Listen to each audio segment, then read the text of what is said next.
اللہ الرحمن الرحیم رب اشرح لی صدری ویسر لی امری واحلل عقدۃ من لسانی یفقہوا قولی رضیت باللہ ربا وبالاسلام دینا وبمحمد صلی اللہ علیہ وسلم نبیا ورسولا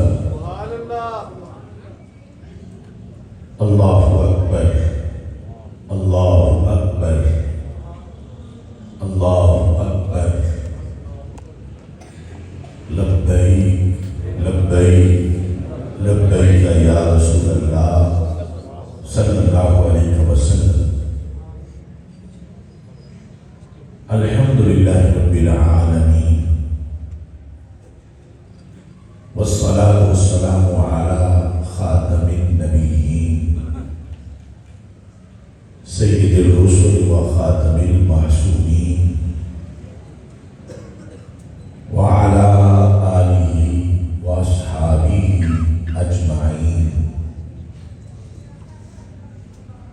اما بعد فاعوذ باللہ من الشیطان الرجیم بسم اللہ الرحمن الرحیم ان الدین عند اللہ الاسلام صدق اللہ العظیم وصدق رسولہ النبی الکریم الامین ان اللہ وملائکتہ یصلون علی النبی یا ایھا الذین آمنوا صلوا علیہ وسلموا تسلیما الصلاۃ والسلام علیک یا سیدی یا رسول اللہ وعلی آلک واصحابک یا سیدی یا حبیب اللہ الصلاۃ والسلام علیک یا سیدی یا خاتم النبیین وعلی آلک واصحابک یا سیدی یا خاتم المعصومین مولانا صلی وسلم دائما ابدا علی حبیبک خیر الخلق کلہم منزہ عن شریک فی محاسنہ فجوہر الحسن فی غیر منقسم محمد تاج رسول اللہ قاطبۃ محمد صادق الاقوال والکلم محمد ذکرہ روح لانفسنا محمد شکرہ فرد علی الامم رب صلی وسلم دائما ابدا علی حبیبک خیر خلق کلہم خدایا بحق بنی فاطمہ کہ بر قول ایما کنی خاتمہ اگر دعوتم رد کنی بر قبول منو دستو دامان آل رسول صلی اللہ علیہ وسلم پھر وطن میں عام ہوگی اہل حق کی روشنی پھر وطن میں عام ہوگی اہل حق کی روشنی پھر چمن کی ہر گلی ہی کچ گلا ہو جائے گی پھر ابابیلوں کے لشکر آج جھکیں گے حرم میں آج کے ابرا کی ہتھنی پھر تباہ ہو جائے گی پھر پہاڑوں کے کلیجے پھٹ پڑیں گے خوف سے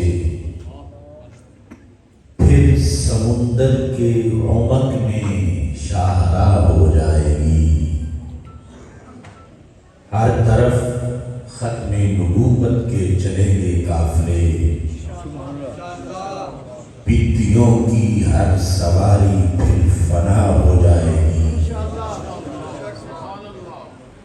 پھر حنین و بدر کے جلوے ملیں گے کو بکو، ظالموں کی بستی بستی کربلا ہو جائے گی، پھر سے ہوگا کارواں یہ سوئے طیبہ گامزن، پھر تو سارے سفر ہی میں واہ واہ ہو جائے گی،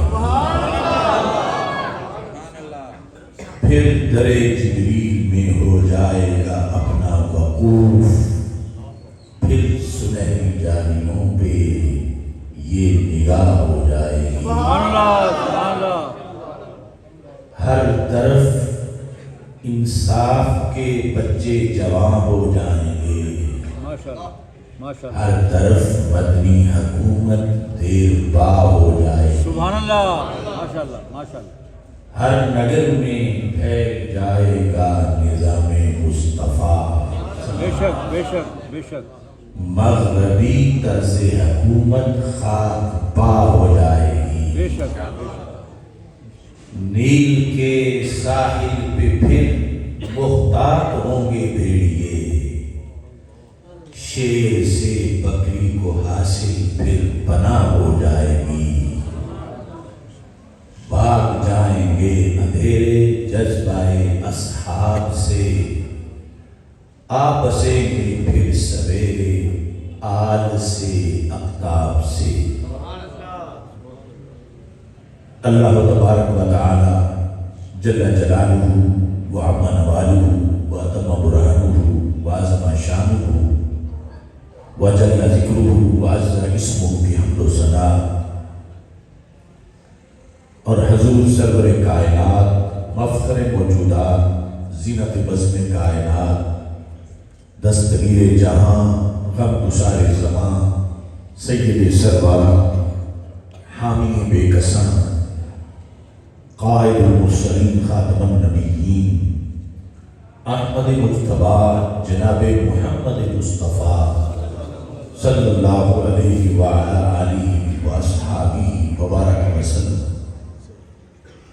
کہ دربار مہربان میں ہدیہ درود و سلام عرض کرنے کے بعد السلام علیکم ورحمۃ اللہ وبرکاتہ۔ وعلیکم السلام وبرکاتہ۔ رب ذوالجلال کے فضل اور توفیق سے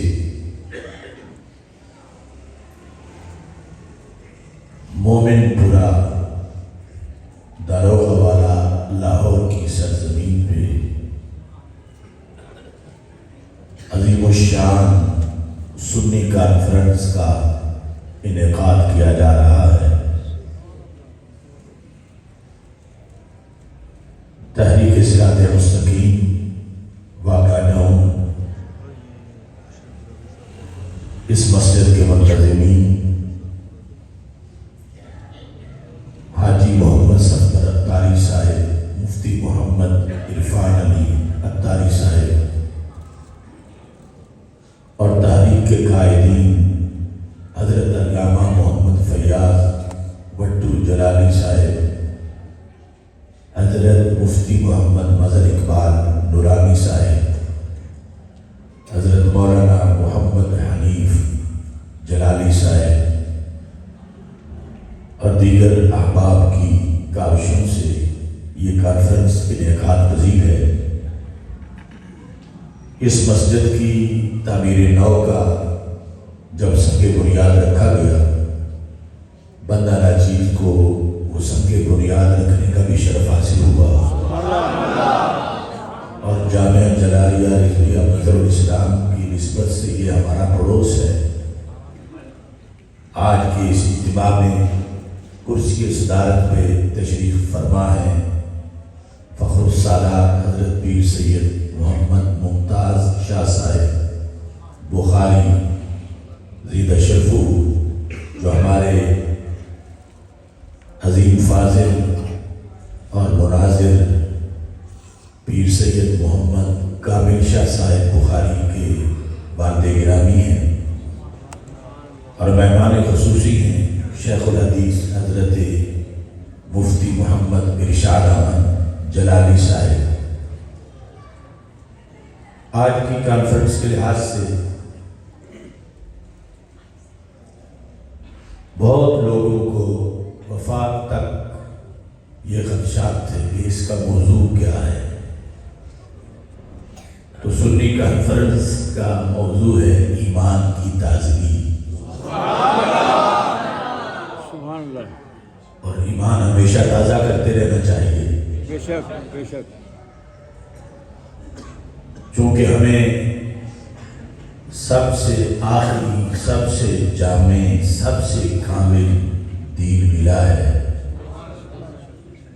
وہ دین کہ جو ہمارے رب کی پسند ہے اور ہمارے رسول صلی اللہ علیہ وسلم کی پسند ہے، اور ہم نے اپنی مرضی نہیں کی دین کے بارے میں، اپنے رب کی مرضی پر اس دین کو قبول کیا ہے، سبحان اللہ، اور رسول اکرم نور مجسم شفیع معظم صلی اللہ علیہ وسلم کے دیے ہوئے قرآن اور آپ کی چاندنی سے آج بھی ہمارے دل چمک رہے ہیں۔ تو مدینہ منورہ سے، مکہ مکرمہ سے یہ دین چلا تو پھر ہم تک پہنچا۔ آج ہم بڑے خوش نصیب ہیں کہ رب ذوالجلال نے ہمیں مسلمانوں کے گھر پیدا کیا، اور ہماری خوش قسمتی ہے کہ ہم نے کوئی ایک منٹ بھی کفر و شرک میں نہیں گزارا۔ بے شک، اللہ نے ہمیں ہماری ماؤں کے دودھ میں ہی ایمان عطا فرمایا، اور وہ بھی پورے کا پورا، یعنی کبھی تو ابھی چند آیات پڑھی تھی، پھر پورا قرآن ہوا، ہمیں پورے کا پورا ہی ملا۔ لیکن افضل ترین وہ لوگ تھے کہ جنہوں نے رسول اکرم نور مجسم شفیع معظم صلی اللہ علیہ وسلم کا دیدار بھی کیا اور آپ سے کلمہ بھی پڑھا۔ تو اسلام پھیلنے کا جو انداز ہے، اس سلسلے میں ایک مثال پیش کرتے ہوئے اپنی گفتگو ایمان کی تازگی کے موضوع پر آگے بڑھانا چاہتا ہوں۔ بخاری شریف میں وفد عبد القیس کا بار بار ذکر آتا ہے۔ وفد آپ سب سمجھتے ہیں کہ ڈیلیگیشن، چند شخصیات پر مشتمل ایک وفد، قافلہ، آنے والی جماعت۔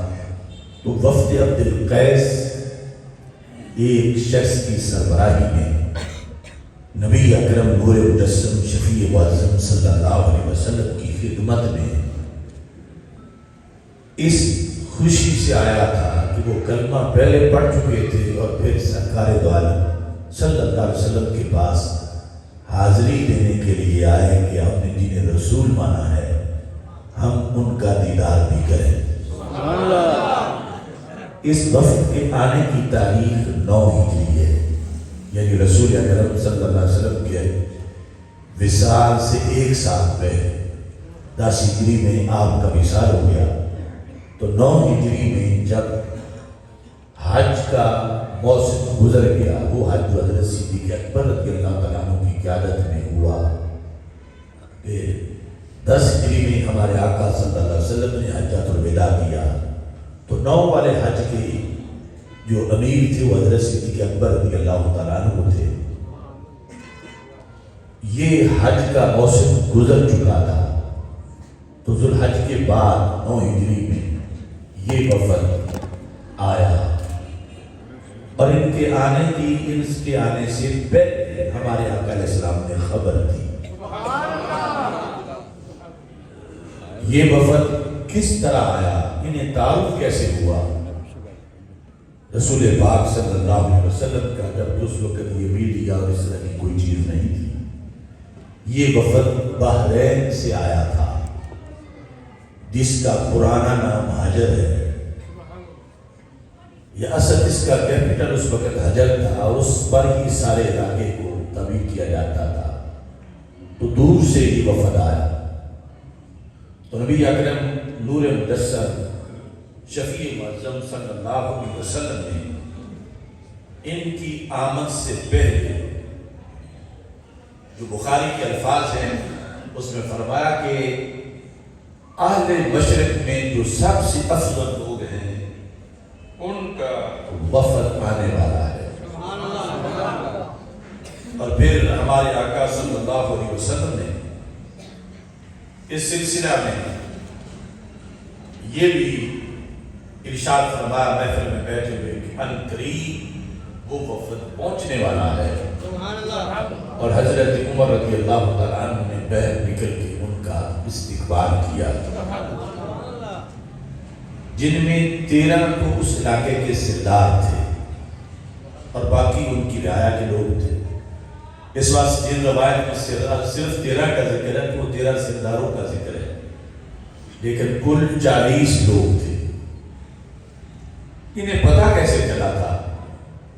رسول اکرم صلی اللہ علیہ وسلم کی نبوت کا اور کلمہ غیبانہ ہی پڑھ کے پھر زیارت کے لیے وہاں پہنچے. تو کرمانی شرح بخاری میں یہ لکھا ہے کہ ایک شخص کا نام تھا منقذ. وہ بحرین سے مدینہ منورہ تجارت کے لیے آیا ہوا تھا اور اپنا جو کام اس کا تھا مدینہ منورہ کے بازار میں، اس سے فارغ ہو کے وہ بازار میں بیٹھا ہوا تھا اجنبیوں کی طرح. تو ہمارے آقا صلی اللہ علیہ وسلم کا ادھر گزر ہوا. یہ کہاں نصیب میرے کہ تو آپ چل کے آتا، کوئی جذبہ محبت میرے کام آ گیا ہے، میرے دل کی دھڑکنوں میں تیرا نام آ گیا ہے، کر لو قبول آقا یہ غلام آ گیا ہے. تو یہ حضرت منقذ جو اس وقت کافر تھے، یہ بیٹھے ہوئے تھے. تو رسول اکرم صلی اللہ علیہ وسلم نے فرمایا منقذ، کیا آپ منقذ ہیں؟ کیفا قوم کا، آپ کی قوم کا حال کیا ہے؟ تو اس پہلی بات کی منقذ جو ہیں وہ دل دے بیٹھے کہ میری تو ان سے پہلے کبھی ملاقات ہی نہیں ہوئی، انہیں میرا نام کیسے معلوم ہے؟ میرا نام لے کے انہوں نے مجھے آواز دی ہے. اور پھر جو قوم کے بارے میں پوچھا کہ قوم کا حال کیا ہے، تو وہ کیسے پوچھا؟ ثم سألهم عن اشرافهم رجل یسمیہم باسمائہم. جو اس علاقے کے جتنے سردار تھے سب کا ایک ایک کر کے نام لیا کہ اس علاقے کے بحرین کے فلاں سردار کا کیا حال ہے، فلاں کا کیا حال ہے، فلاں کا کیا حال ہے. تو یہ خلاصہ تھا مجموعی طور پر سرکار دو عالم صلی اللہ علیہ وسلم کی علم غیب کا. یہ پہلا یہ کہ میرا نام کیسے ان کو آتا ہے، پھر یہ وہاں جو سردار بیٹھے ہوئے ہیں اور یہ کبھی ادھر گئے بھی نہیں اور نام ان کو سب کے آتے ہیں. تو اس کو دیکھ کر فناہد منقذ اٹھ کے کھڑے ہو گئے. یعنی پہلے بیٹھے ہوئے تھے، جب رسول پاک صلی اللہ علیہ وسلم نے ان کا نام لیا اور پچھلی قوم میں سرداروں کا نام لیا، فنہض فاسلم، اٹھے اور اسلام قبول کر لیا. یعنی علوم نبوت آج کچھ لوگوں کا یہ خیال ہے کہ اللہ کے نبی صلی اللہ علیہ وسلم اگر غیب کی خبر دے تو معاذ شرک ہو جائے گا، جبکہ اللہ کی عطا سے سرکار غیب کی خبر دیتے ہیں تو شرک ٹوٹ جاتا ہے. یعنی اس نے اور کوئی معجزہ نہیں دیکھا. حضرت منقذ رضی اللہ تعالیٰ عنہ نے جو مدینہ منورہ کلمہ پڑھنے کی نیت سے نہیں آئے تھے، غلام نبی صلی اللہ علیہ وسلم بننے نہیں آئے تھے، تجارت کرنے آئے تھے اور واپسی کے انتظار میں اجنبی کی طرح بیٹھے ہوئے تھے، لیکن علوم مصطفیٰ صلی اللہ علیہ وسلم کو دیکھ کر انہوں نے رسول پاک صلی اللہ علیہ وسلم کا کلمہ پڑھ لیا. وَتَعَلَّمَ الْفَاتِحَةَ وَقْرَأَ بِسْمِ رَبِّكَ. تو مختصر وقت تھا انہوں نے جلدی جلدی میں ایک تو سورہ فاتحہ یاد کر لی اور دوسرا اقرا بسم ربک الذی خلق. یہ دیکھو ابتدائے اسلام میں یہ تحفہ تھا. انہوں نے یہ یاد کر کے تو رسول اکرم صلی اللہ علیہ وسلم سے اجازت مانگی کہ میں اب پیچھے اپنی قوم کی طرف جاؤں، کہ میں تو صرف تجارت کی طرف سے آیا تھا. تو میرے آقا علیہ السلام نے کاتب النبی معه صلی اللہ علیہ وسلم الى جماعت عبد القیس کتابا. آپ نے جو ان کے پچھلے سردار تھے ان کے لیے اجتماعی خط لکھا ان کے نام اور انہیں دعوت اسلام دی. یہ حضرت منقذ، آگے اس سے ملتا جلتا نام آنا ہے تو پہلے یہ اچھی طرح یاد کر لو کون ہے حضرت. اپنے بچوں کو بھی یہ داستان پکوا دو اس طرح کی. یہ حضرت منقذ جو ہے خط سنبھال لیا، واپس چلے گئے، لیکن ان کی اپنی ذاتی رائے تھی اس کے مطابق کاتامہ ایاما، کئی دنوں تک انہوں نے خط چھپائے رکھا. خود کلمہ پڑھنے میں مخلص تھے لیکن خط چھپانے کی ان کے نزدیک ایک حکمت تھی. لہذا اپنا جو ان کا معمول تھا، اسلام قبول کیا ہو تو چھپ نہیں سکتا. یعنی اس کی کچھ عبادتیں ایسی ہیں جن سے ارد گرد والوں کو پتہ چل جاتا ہے کہ یہ بندہ مسلمان ہے. اب جس ماحول میں یہ گئے، ان کی بیوی بھی مسلمان نہیں تھی، کوئی دوسرا بندہ مسلمان نہیں تھا، اور جب یہ آئے تھے مدینہ منورہ تو مسلمان نہیں تھے. اب واپس پلٹ کے گئے تو ان میں تبدیلی آئی. تو سب سے پہلے ان کی تبدیلی کو ان کی بیوی نے نوٹ کیا. انہوں نے جا کے بیوی کو نہیں بتایا کہ میں کلمہ پڑھ آیا ہوں اور ایک رسول صلی اللہ علیہ وسلم مدینہ منورہ میں ہے اور میں ان کا امتی بن گیا ہوں، کچھ بھی نہیں بتایا. لیکن اسلام جتنا بڑا تھا وہ لاگو کر دیا اپنے اوپر. تو سب سے پہلے بیوی کو پتا چلا، اور یہ جو بیوی تھی، یہ جو وفد عبد القیس آیا تھا اس کا جو سردار تھا ان کا نام تھا منذر. تو یہ منقذ، حضرت منقذ منذر کے داماد تھے، یہ جو وہاں بڑا سردار تھا پیچھے. تو بیوی نے جب ان کے بارے میں سب کچھ دیکھا تو اس طرح عورتوں کی فطرت ہوتی ہے کہ سب سے پہلے جا کے گھر ابا جی کو بتایا کہ میرا خامن پتہ نہیں اس کو کیا ہو گیا ہے. لفظ یہ ہے کہ کہتی ہے جا کر، چونکہ جو معمول تھا وہ کیا تھا، کان منقذ یصلی، حضرت منقذ اپنے گھر میں نماز پڑھتے تھے، وَيَقْرَأُ اور قرات کرتے تھے. ان کی بیوی نے یہ عجیب سمجھا اور جا کے جو شکایت لگائی اپنے ابا کی منذر کو، جنہوں نے پھر بعد میں کلمہ پڑھ لیا. شکایت عجیب تھی، کہتی ہے بالی منذ قادم من یثرب، میرا خامد جب سے یثرب سے ہو کے آیا، یعنی مدینہ منورہ سے، تو کیا کرتا ہے، یغسل اطرافہ، وہ دل میں کئی بار اپنے اطراف دھوتا ہے. اطراف ہیں دونوں ہاتھ یہاں تک اور پاؤں، یعنی ہاتھ پاؤں دھوتا ہے. مطلب اس کو یہ پتہ نہیں تھا کہ یہ وضو ہوتا ہے، کسی آج بچہ جانتا ہے.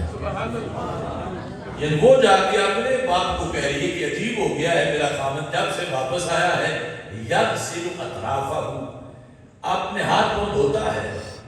تو پھر یستقبل الجہلا، ہاتھ پاؤں دھو کے ایک طرف منہ کر لیتا ہے. یہ پتہ نہیں تھا کہ اسے قبلہ کہتے ہیں. ایک جہت میں پھر کچھ ٹائم تو کھڑا رہتا ہے. اس کے بعد اس نے کہا کہ وہ یحیی ظہرہ اپنی پشت جھکا دیتا ہے، جس کو آج بچہ بچہ رکھو کہتا ہے. یہ بھی نیا نیا اسلام چل رہا تھا. پھر کہتی ہے وَيَضَعُ جَبِينَهُ عَلَى الْأَرْضِ، پھر ماتھا بھی زمین پہ جا کے رکھ دیتا.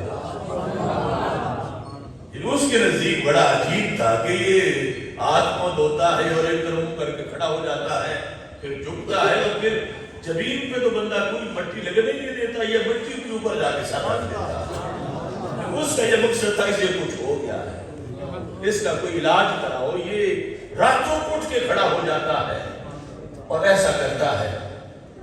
تو جس وقت جا کر اس خاتون نے اپنے ابا کی حضرت منذر ان کو یہ جا کے داستان سنائی. کس نے؟ منقذ نے. منقذ کی بیوی نے جا کر حضرت منذر کو منقذ کے بارے میں جا کر بتایا. اس پر وہ جو منذر تھے انہوں نے اپنے داماد کو بلا لیا کہ کیا ہو گیا ہے تجھے. تو جس وقت آپس میں ملاقات ہوئی تو حضرت منقذ نے اپنے سسر کو تعارف کروایا کہ میں گیا تھا جب مدینہ منورہ یعنی یثرب جسے میں مدینہ منورہ کہتا ہوں، وہاں میں بیٹھا تھا، کوئی کشتی آئی، انہوں نے میرے نام سے مجھے آواز دی اور کمال یہ وہ آپ کو بھی جانتے ہیں اور آپ کا بھی انہوں نے نام لیا تھا. وہ منذر اس پر ہی قربان ہو گیا، یعنی اس نے اسلام انہوں نے قبول کر لیا. فواقع الاسلام فی قلب المنذر، یہ ہے اسلام پھیلتا ہوا. تاجر آیا تھا مدینہ منورہ سے خوشبو لے گیا، اب بحرین میں خوشبو پھیلنے لگی. اب حضرت منقذ نے کہا کہ وہ خط اب ظاہر کر دینا چاہیے. تو پھر انہوں نے جو رسول پاک صلی اللہ علیہ وسلم نے خط لکھا تھا وہاں کے سرداروں کے نام، جن میں منذر کا نام بھی تھا، آپ نے وہ خط نکال کے ان کو دیا.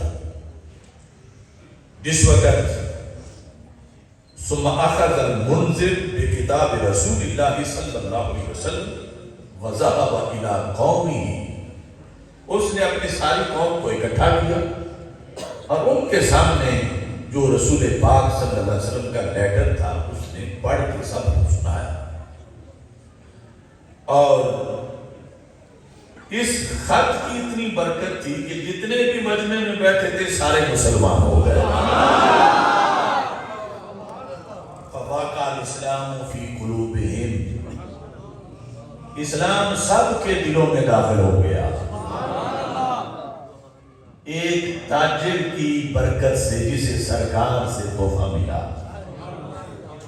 اب ان سب نے وَأَجْمَعُوا عَلَى السَّيْرِ إِلَىٰ رَسُولِ اللَّهِ صلی اللہ علیہ وسلم، تو انہوں نے پروگرام بنایا کہ اتنے محبوب ہیں، اتنی بڑی ہستی اللہ کے رسول صلی اللہ علیہ وسلم نے، اور ہمیں غیبانہ جانتے ہیں، ہمارے نام لکھے ہوئے ہیں، اور پھر ہمیں انہوں نے پیغام بھیجا ہے. تو ہم اب چونکہ مسلمان ہو چکے ہیں تو لہٰذا ہم ان کی زیارت کے لیے چلیں.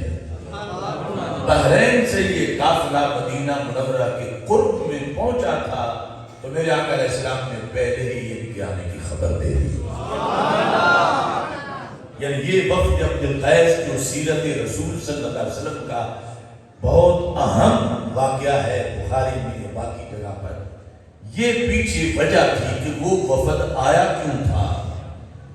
اتنی عقیدت کے ساتھ سرکار کو نبی مانتے ہوئے نبی اکرم نور مجسم شفیع معظم صلی اللہ علیہ وسلم کے دیدار کی خاطر وہ وہاں پہنچے.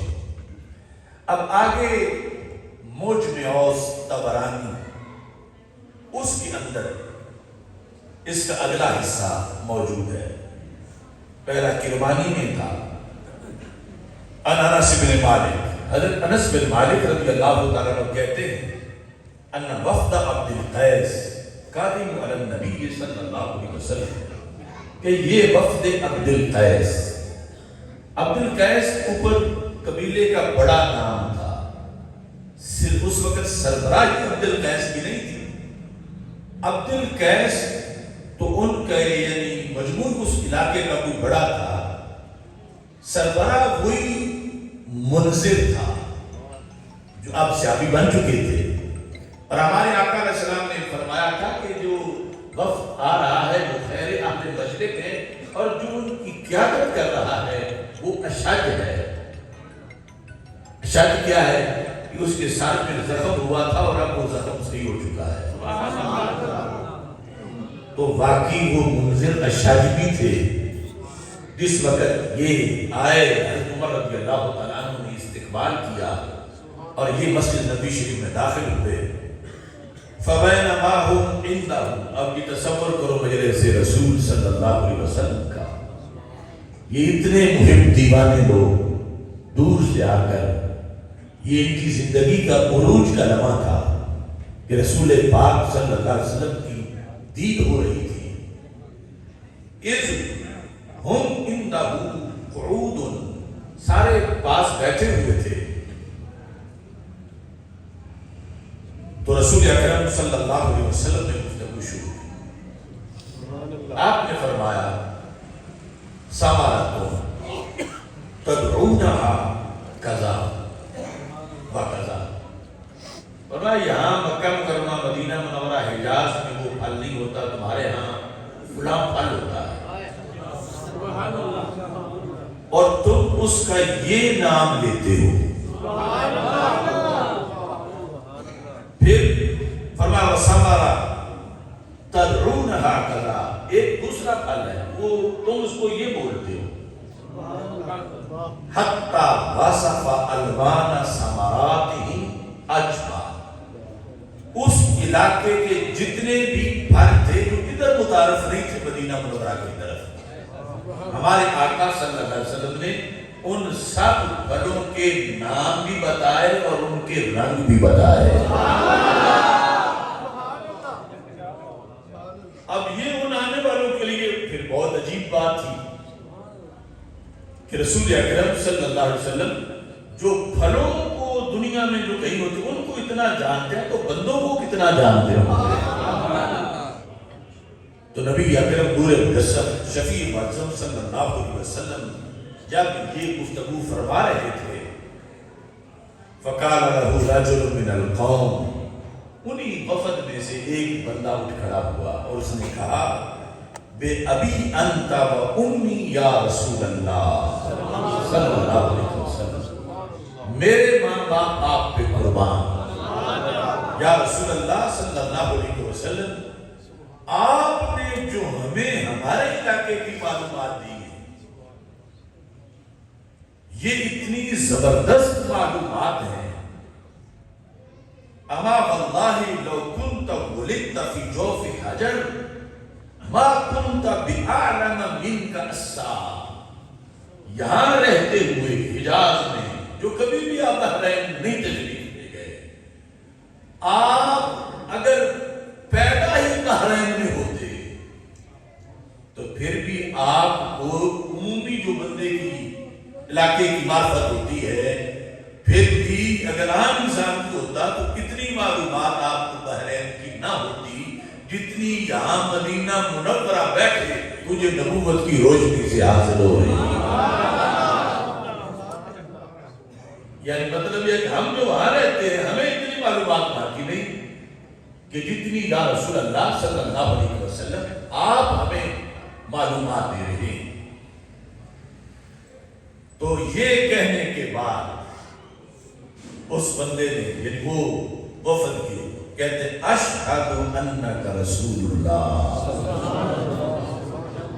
میں گواہی دیتا ہوں کہ آپ اللہ کے رسول صلی اللہ علیہ وسلم، یعنی جس پر آپ آج 15ویں صدی میں سبحان اللہ کہہ رہے ہیں، جس بات کو سن کے اور خوش ہو رہے ہیں، تو یہی مزاج تھا وہ بحرین سے آنے والوں کا، شان رسالت ان کے سامنے بیان ہوئی انہوں نے خوشی سے نعرہ رسالت لگا دیا، اشہد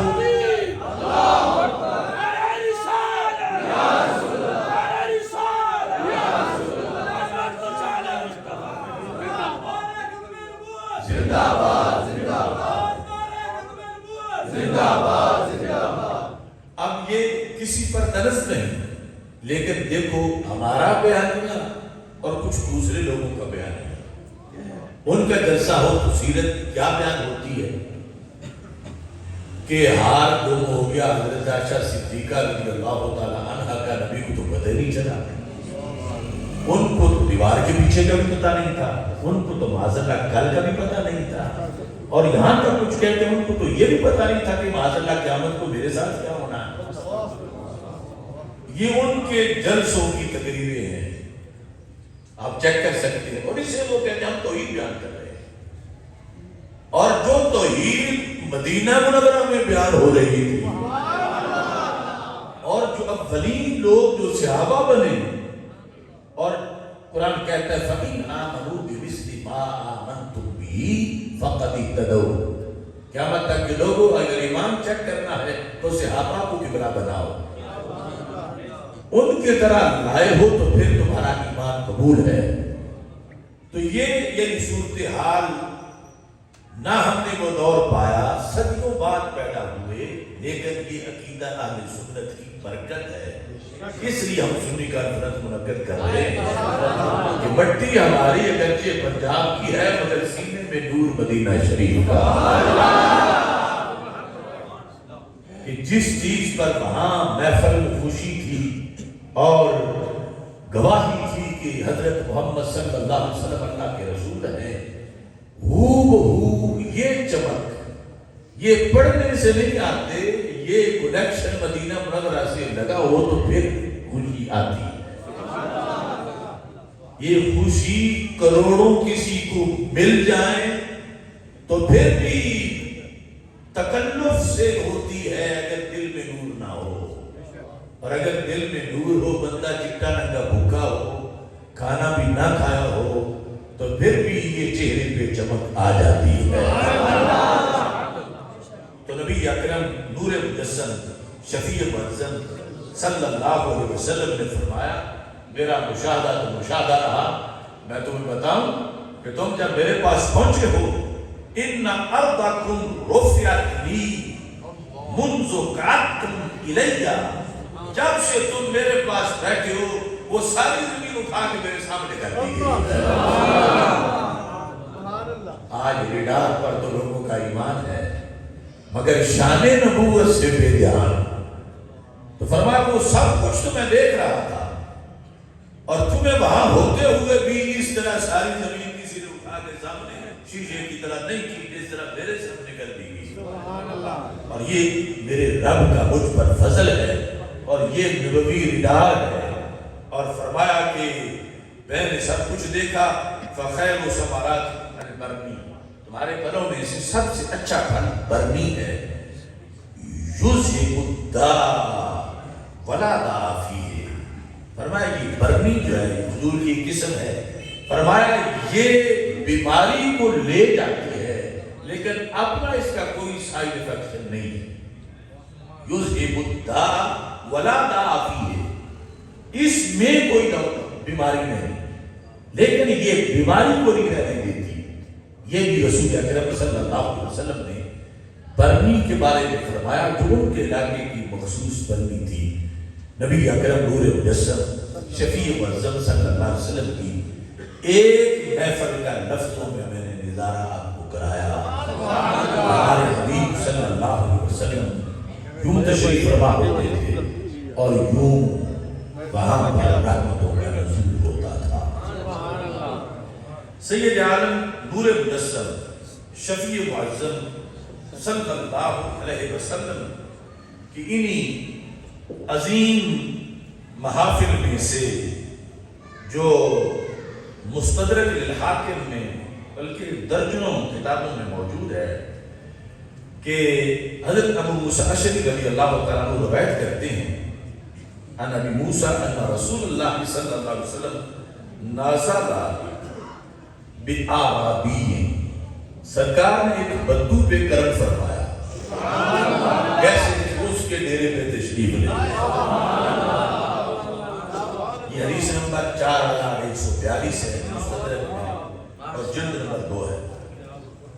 اچھا جی تو اس کی قسمت کے سرکار اس کے پاس تشریف لے گئے فَأَكْرَمَهُ اس کے پاس جو کچھ تھا اس نے ہمارے آقا علیہ السلام کی مہمان نوازی بڑی اچھے طریقے سے کی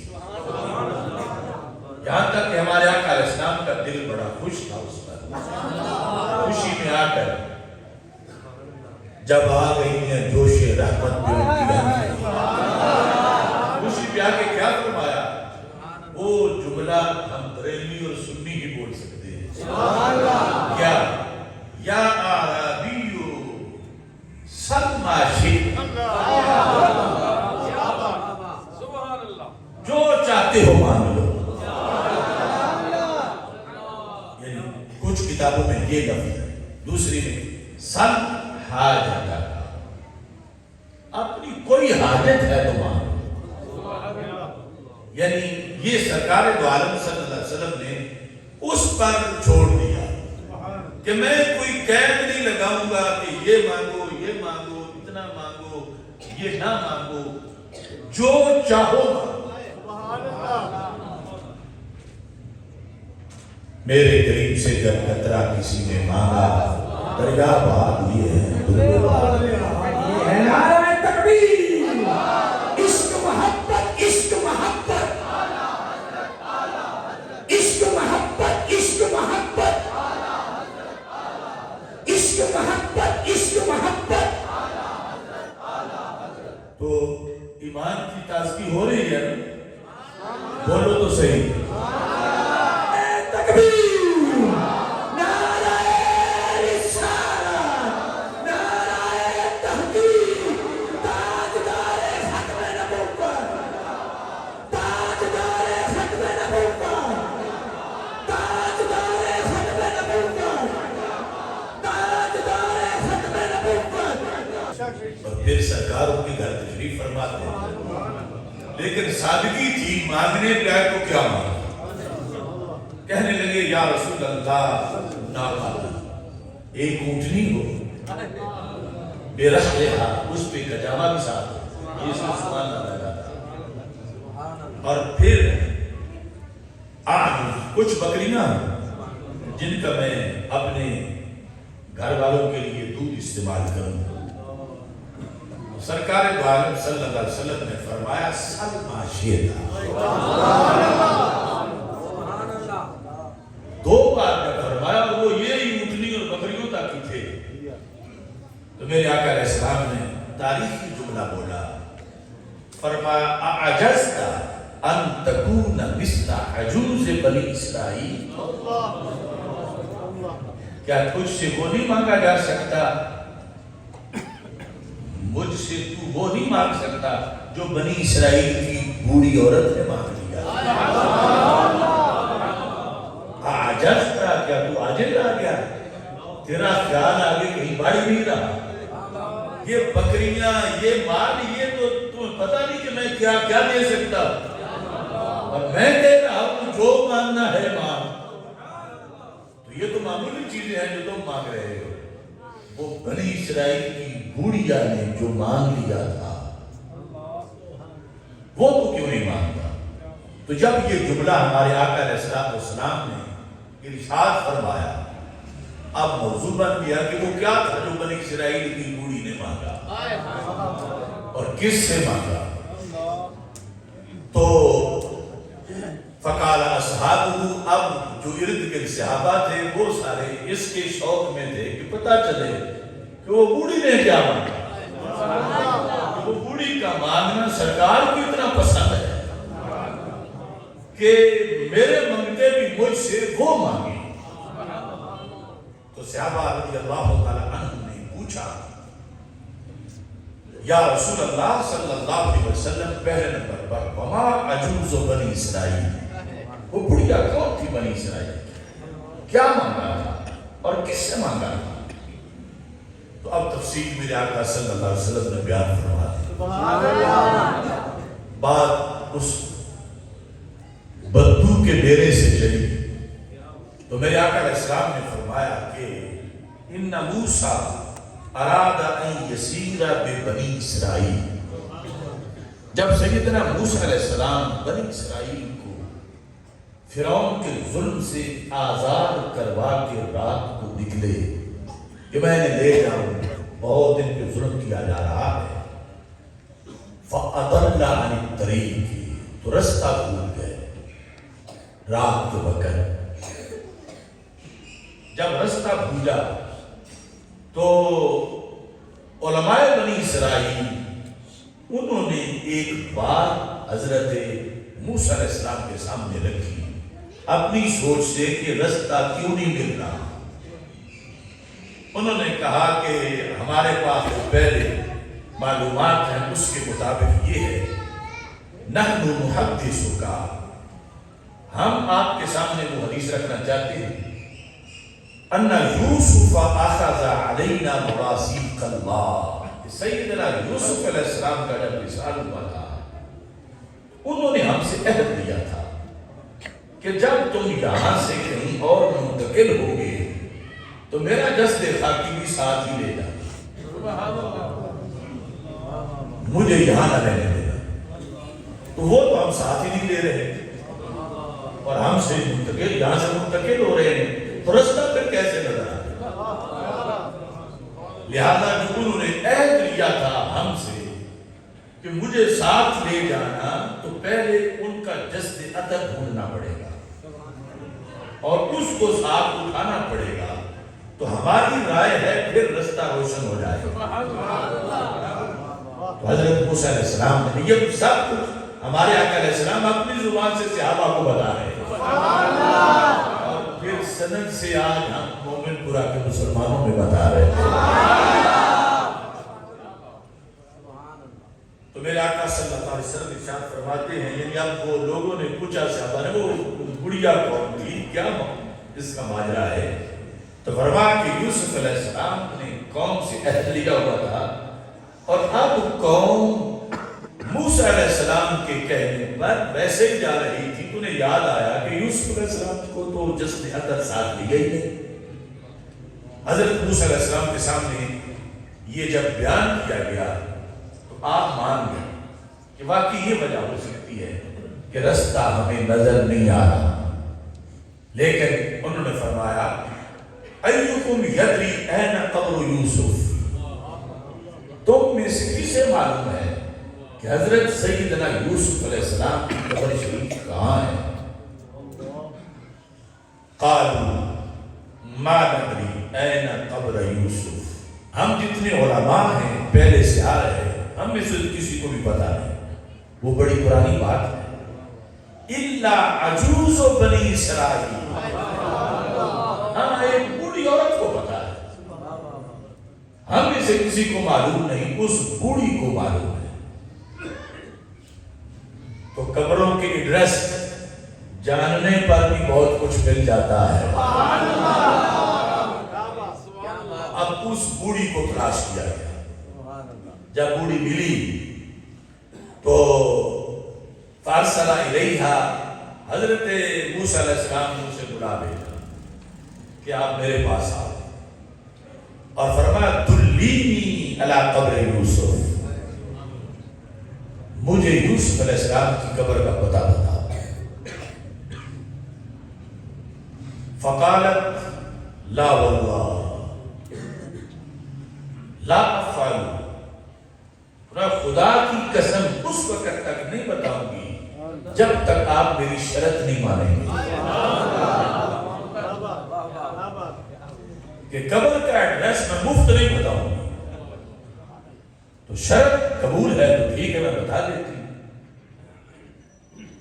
تفصیلاً، یہ جو کہ کئی مآخذ میں میں نے حدیث پڑھی، تو شرط پر آ کے بات آ گئی۔ آپ نے فرمایا تو بتا تیری شرط کیا ہے، کتنے درہم و دینار، کتنا سونا چاندی؟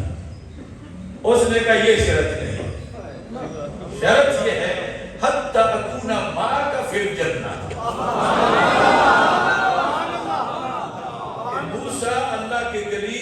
مجھے بھی اپنے ساتھ جنت میں رکھنا ہے تو ٹھیک ہے، میں پھر بتاتی ہوں۔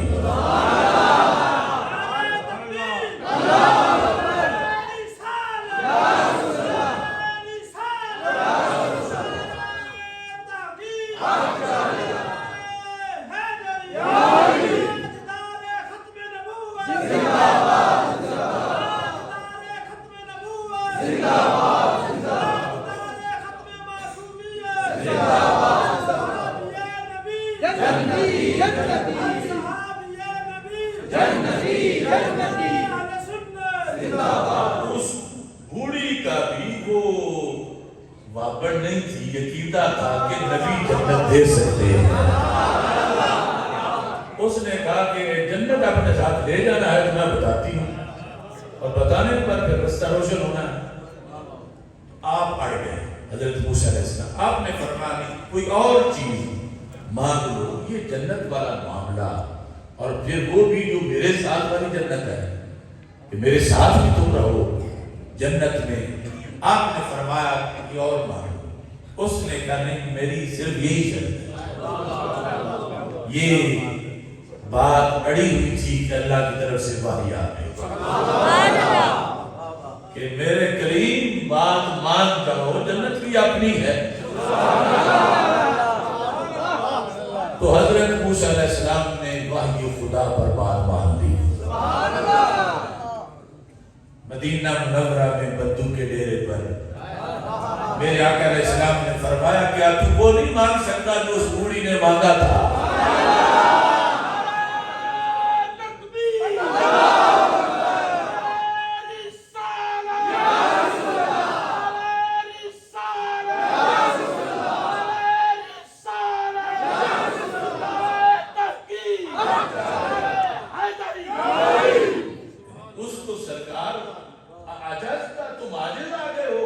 کبھی اونٹنی مانگتی ہو، کبھی بکریاں مانگتی ہو، کیا تم وہ نہیں مانگ سکتے بنی اسرائیل کی بڑھیا نے مانگا تھا؟ میرے محبوب کیا بتانا چاہتے ہیں کہ میں تو جنت بھی دے سکتا ہوں۔ سادہ آدمی میں کہہ رہا ہوں سلما شیخا سلما شیخا، اور تو اونٹنی اور بکریوں پہ ہی لڑا ہوا ہے۔ تو یہ دربار مصطفیٰ صلی اللہ علیہ وسلم ہے، یہاں سے جنت بھی ملتی ہے۔ تو سرکار خوش ہے کہ مجھ سے کوئی جنت مانگے، اور تب مانگنے پہ خوش ہیں کہ دے بھی سکتے ہیں۔ تو یہ نظریہ جس موسم اور فضا میں رس بول رہا تھا وہ ہمارے آقا علیہ السلام کی ظاہری حیات کا موسم تھا، اور اسی کی خوشبو ہمیں بھی ملی تو ہم شکر میں شفی کانفرنس کا انعقاد کر رہے ہیں۔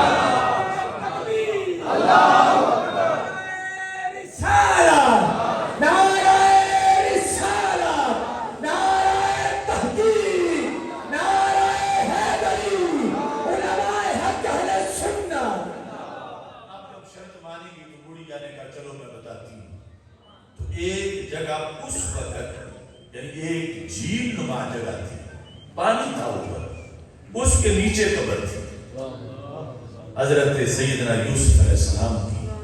ان کا پیکرے پرنور نکالا گیا تو حدیث میں اذن الطریق مثل ضوء النہار، رات کے وقت راستہ یوں نظر آیا جیسے دن کے وقت راستہ نظر آتا۔ پیکر کی نورانیت کی بنیاد پر، اس روشنی کی وجہ سے، تو یہ بھی ایمان کی تازگی ہے۔ اور رسول اکرم صلی اللہ علیہ وسلم خود اس کی طرف موڑ کے لا رہے ہیں اپنے ایک صحابی کو کہ تو کیا وہ نہیں مانگ سکتا جو بنی اسرائیل کی بڑھیا نے مانگا تھا۔ نبی اکرم نور مجسم شفیع معظم صلی اللہ علیہ وسلم کہ صحابہ میں سے جن کا سب سے آخر میں وصال ہوا ان کا نام حضرت ابو طفیل ہے رضی اللہ تعالیٰ عنہ، نام ہے عامر بن واسطہ۔ اس پر میں اپنی گفتگو ختم کروں گا۔ یہ ظاہر ہے کہ جو صحابہ اٹھتے گئے، ہمارے آقا علیہ السلام کا فرمان ہے ان اللہ لا یقبض العلم یا لا یقبض العلم انتزاعا اللہ تعالیٰ علم کو یوں نہیں اٹھائے گا کہ لوگوں کے سینوں سے کھینچ لے. ينتزع من قلوب الرجال انما ينتزع بموت العلماء. ایسا نہیں کہ رات پڑھے لکھے سوئیں اور معذرا صبح اٹھے تو سب کچھ ڈیلیٹ ہو چکا ہو. فرمایا ایسا نہیں ڈیلیٹ ہوگا. اگرچہ بطور سزا شاذ و نادر معذرا ایسا بھی ہو سکتا ہے، لیکن عمومی طور پر ایسا نہیں ہے کہ یوں سینے ڈیلیٹ ہو جائیں ان سے علم. فرمایا نہیں، علم یوں اٹھے گا کہ علم والے اٹھ جائیں. یعنی سب سے پہلے علماء تو صحابہ ہیں رضی اللہ تعالیٰ عنہ، اور انہی میں اہل بیت اطہار رضی اللہ تعالیٰ عنہ کی وہ افراد ہیں جنہیں شرف صحابیت حاصل ہے.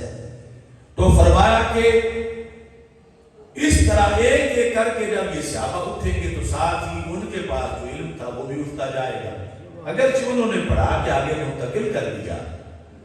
تو میرے آقا صلی اللہ علیہ وسلم کے صحابہ میں سے آخر میں سب سے آخر میں مطلقاً، یعنی ایک کہنا کہ فلاں شہر میں سب سے آخر میں کون فوت ہوا، مثلا بصرہ میں سب سے آخر میں حضرت انس بن مالک رضی اللہ تعالیٰ عنہ فوت ہوئے. تو مطلقاً روئے زمین پر جتنے صحابہ تھے آخری صحابی جو فوت ہوئے سب سے آخر میں وہ حضرت ابو طفیل رضی اللہ تعالیٰ عنہ. اب کافی تبدیلی آ چکی تھی، یعنی صحابہ سارے رفتہ رفتہ چلے گئے، پھر نئی نئی قومیں اسلام میں داخل ہوئی، کئی بولیاں آ گئی، کئی مسائل پیدا ہوئے. وہ پہلے والا سلسلہ ابھی کافی تبدیل ہو چکا تھا. دور صحابہ تو پھر دور صحابہ تھا رضی اللہ تعالیٰ عنہ، لیکن اب کئی قسم کی باقی اعتقادیاں شروع ہو چکی تھی. مثلاً ابھی صحابہ زندہ تھے جب ناستی پیدا ہو گئے، خارجی پیدا ہو گئے، ناستی پیدا ہو گئے. تو اب جب آخری سے ابھی فوت ہو گئے پھر تو اس طرح کے بد عقیدہ گروہ اور بہت زیادہ تیز ہو گئے. تو یہ البدایہ والنہایہ کی جلد نمبر 6 کے اندر صفحہ نمبر 549 ہے.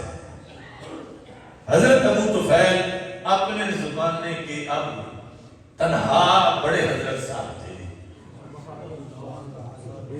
کیونکہ شرف صحابی صرف ان کے پاس تھا، اور یہ وہ شرف تھا جو قیامت تک اور کسی کو مل نہیں سکتا. ایک بھی دوسرا صحابی نہیں بن سکتا. خواب میں اگرچہ سرکار دو عالم صلی اللہ علیہ وسلم کا دیدار کرے یا عالم بیداری میں آج اس کو دیدار ہو جائے امکان ہے، لیکن شرف صحبت اس حیات کے ساتھ خاص تھا جو ہمارے آقا صلی اللہ علیہ وسلم کی ظاہری حیات ہے. تو اپنے زمانے میں اب ہر کوئی ان سے مسئلہ پوچھتا تھا، ان کی طرف ہی آتا تھا. باقی سارے تو تابعین تھے اور یہ صحابی تھے. ایسا ہوا کہ ایک شخص جن کا نام عمر تھا اور ان کے بیٹے کا نام فراس تھا، سین کے ساتھ فراس. فراس وہ بیٹا تھا یعنی جو عمر ہے شرف صحابیت پانے کی، یہ ان کی عمر نہیں تھی اس وقت، اس لیے ان کو صحابہ میں شمار نہیں کیا جاتا. لیکن ان کو یہ شرف حاصل تھا کہ مثلا 6 مہینے کے تھے یا سال کے تھے تو ان کی ابا جی ان کو رسول پاک صلی اللہ علیہ وسلم کی خدمت میں لے گئے. شدید درد کی بنیاد پر انہیں شدید درد ہو رہا تھا. اب اس درد کے احساس سے پتہ چلتا ہے کہ مزید کچھ عمر بڑی ہوگی، 1.5 سال ہوگی یا اتنی 2 سال ہوگی. بہرحال رسول اکرم صلی اللہ علیہ وسلم فذهب به ابوه الى رسول اللہ صلی اللہ علیہ وسلم. فراس کو ان کے والد صاحب رسول پاک صلی اللہ علیہ وسلم کے پاس لے کے تشریف لے گئے. فاجلسه بین یدیہ، تو ہمارے آقا صلی اللہ علیہ وسلم کے سامنے اپنے بچے کو بٹھایا. فراس بٹھانے کے بعد بتایا کہ اس کو بیماری ہے، آپ اس کو دم کر دیں.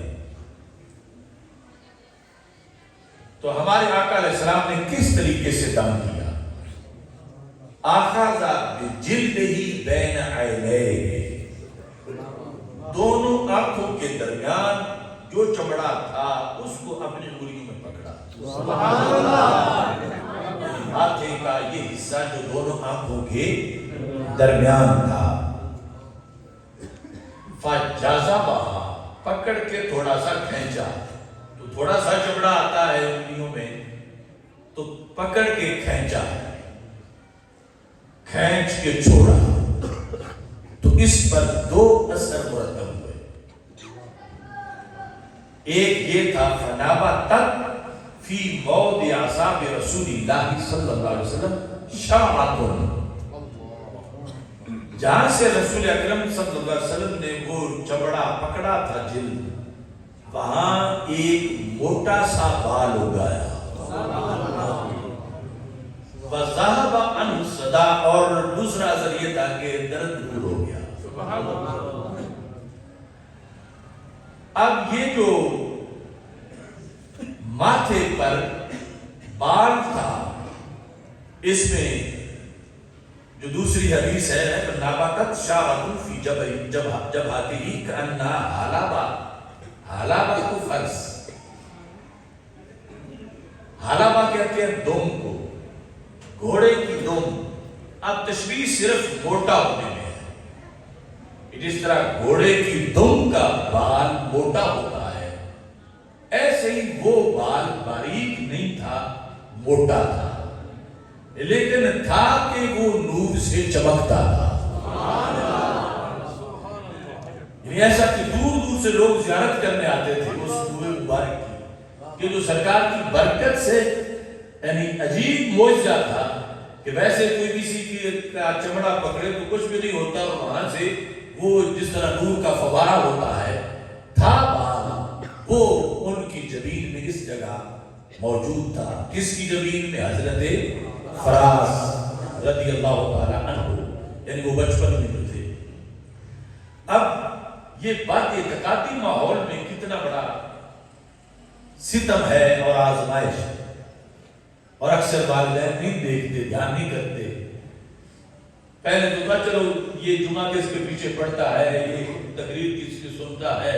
اب تو نیٹ پر پتہ نہیں کیا کیا بلائیں ہیں، اور اس کو سن سن کے بچے نسلیں معاذاللہ بگڑ رہی ہیں، یہودیوں کی طرف، کرسچن کی طرف، قادیانیوں کی طرف، اور جتنے بھی بدعقیدہ لوگ ہیں.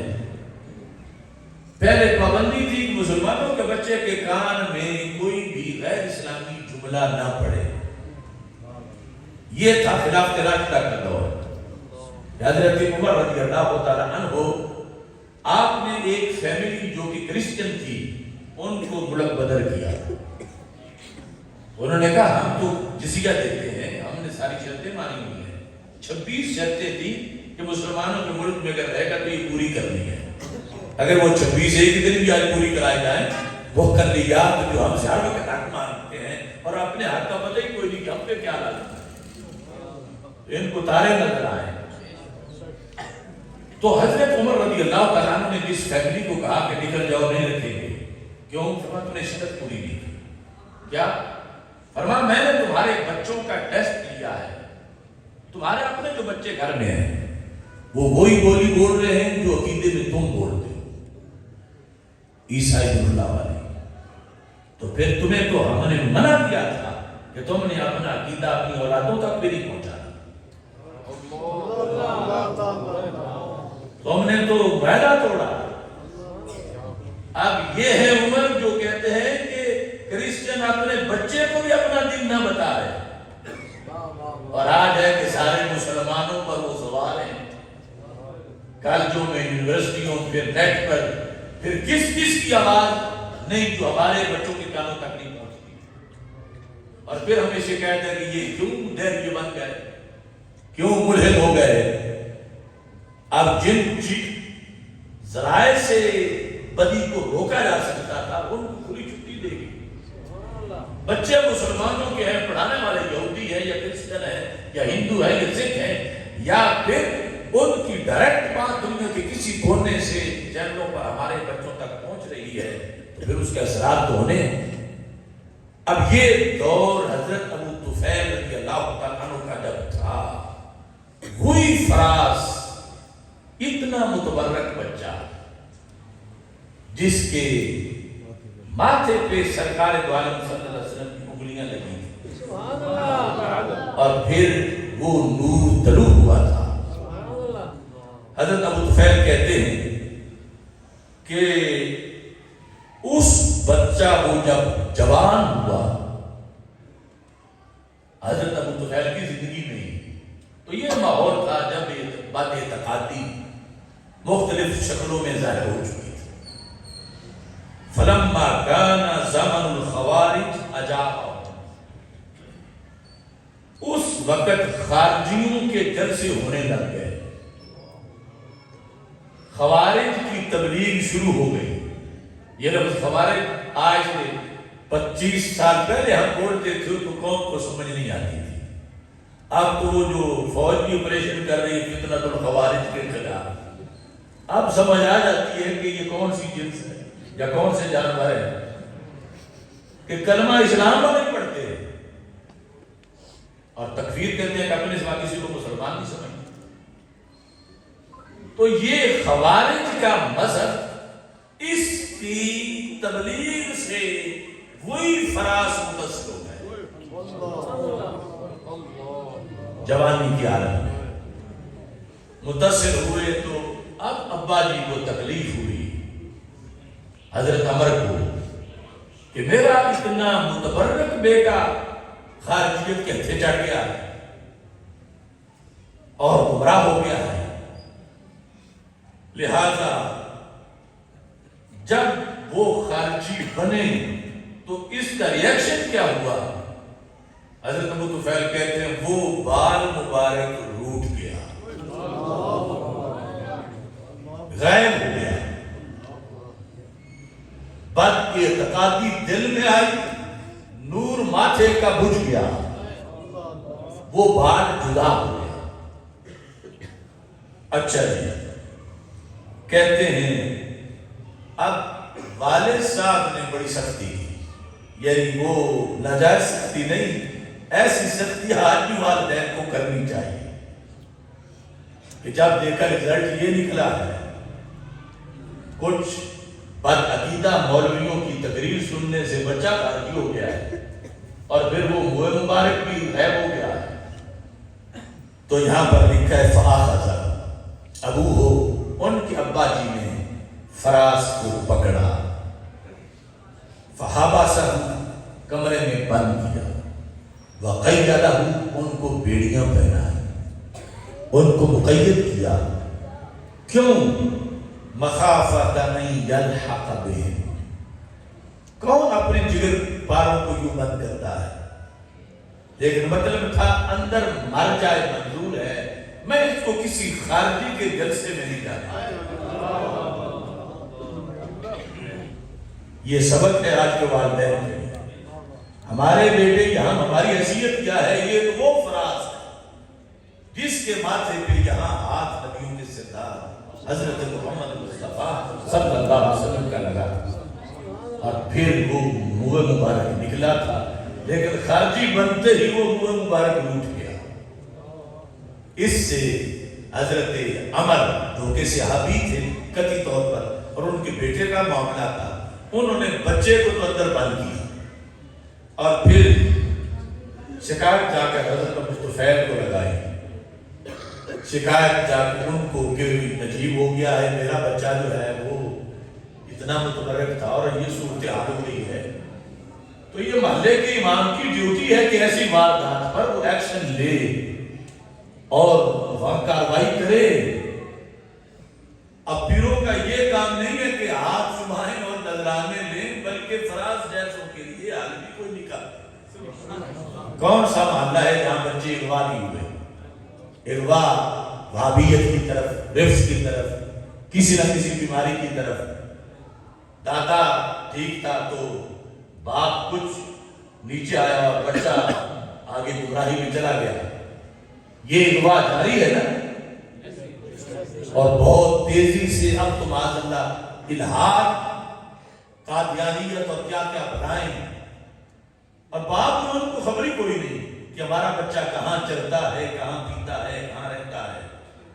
حضرت عمر نے کنڈی لگائی، تالا لگایا، حضرت ابو طفیل کو کہا کہ اب میرا بچے کا کچھ کرو۔ تو انہوں نے یہ نہیں کہا کہ ہم خود ٹھیک ہے، تیرا بچہ گمراہ ہو گیا تو ہوتا ہے، ہمارا کیا ہے۔ لیکن یہ درد تھا کہ حضرت ابو طفیل رضی اللہ تعالیٰ اس گھر تشریف لے گئے اور جا کے کہا عمر اس کا تالا کھولو۔ تالا کھولا گیا تو کہتے فدخلنا علیہ، حضرت ابو طفیل کہتے ہیں ہم نے جا کر اس بچے سے جو اس وقت جوان تھا گفتگو شروع کی۔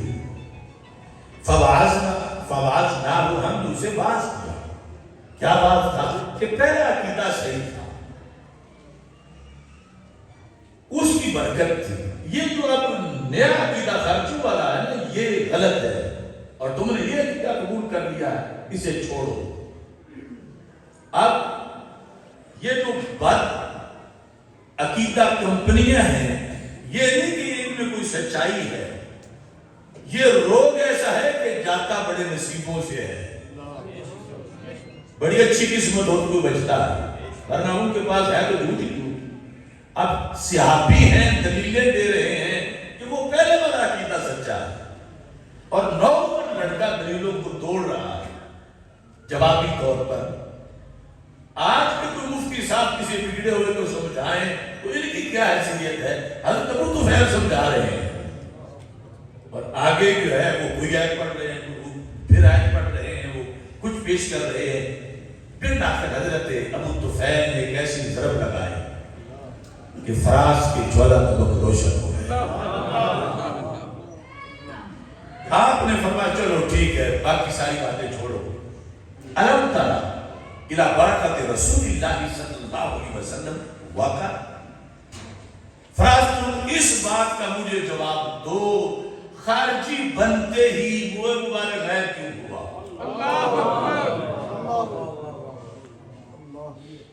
ضرور کچھ گڑبڑ تھی تو وہ مبارک ہٹا، جو نشانی تھی اللہ کے رسول صلی اللہ علیہ وسلم کے دست مبارک کی، وہ جو روٹ گئی تو تو نے کیا کمایا خارجی بن کے؟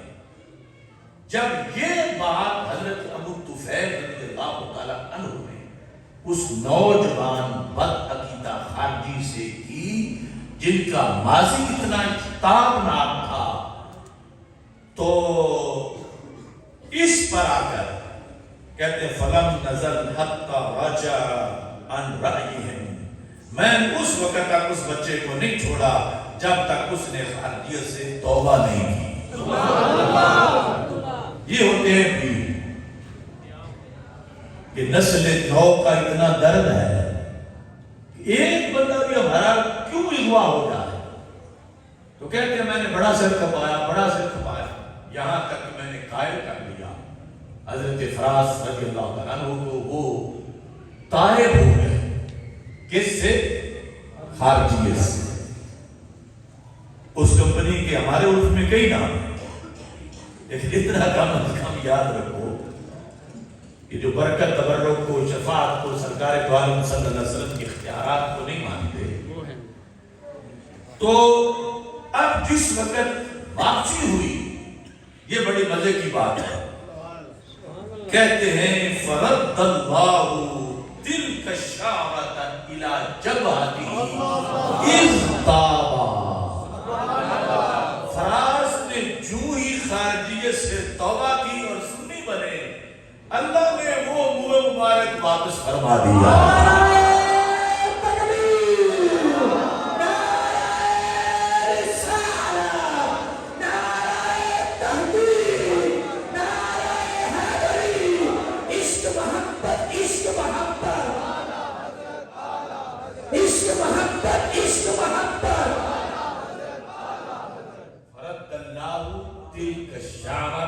اللہ نے لوٹایا، سلب اللہ نے کیا تھا، قبض اللہ نے کیا تھا کہ اندر سے بیمار ہے تو میرے محبوب کی نشانی پہ کیوں سی ماتھے پہ رہے۔